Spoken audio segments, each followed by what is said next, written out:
Então, galera, agora vamos para a geometria, né? Hoje a gente vai dar continuidade na parte de proporção que a gente estava dando, né? E aí hoje a gente vai ver grandeza diretamente proporcional, né? O que são as grandezas diretamente proporcionais? São aquelas grandezas onde a variação de uma provoca a variação de outra numa mesma razão. Vamos entender isso. Aí tá aqui um exemplo. Se uma dobra, a outra também dobra. Ou seja, quando a gente está falando de grandeza, grandeza é tudo aquilo que pode ser medido ou contado, né? Aí, por exemplo, vamos entender o que é uma mesma razão. Ela muda de uma mesma forma que a outra. Por exemplo, a cada 3 cadernos que eu compro, eu gasto R$8. Então, se eu comprar 6 cadernos, eu gasto 16. Se eu comprar 12 cadernos, eu gasto R$32. Ou seja, a minha grandeza aqui é caderno e o real, que é o valor do meu caderno. Então, a cada 3 eu gasto 8 e quando eu vou para 6, eu gasto 16. Observa que aqui eu dobrei, ou seja, foi vezes 2.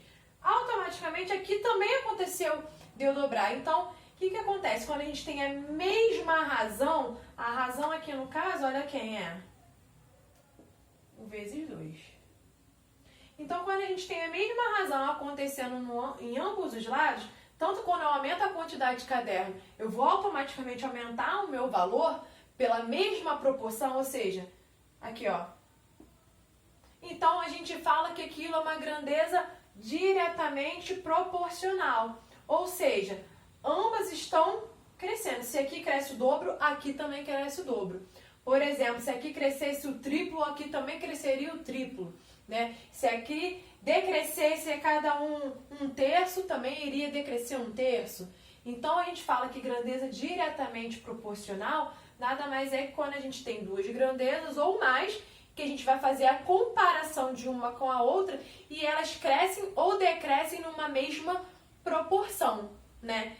Então, a gente tem que observar as grandezas que é dito no exercício e aí a gente tem que ver a relação que tem entre elas. Se tudo que acontece com uma está acontecendo igual com a outra, então a gente fala que é uma grandeza diretamente proporcional, tá? Vou fazer outro vídeo falando sobre grandeza inversamente proporcional.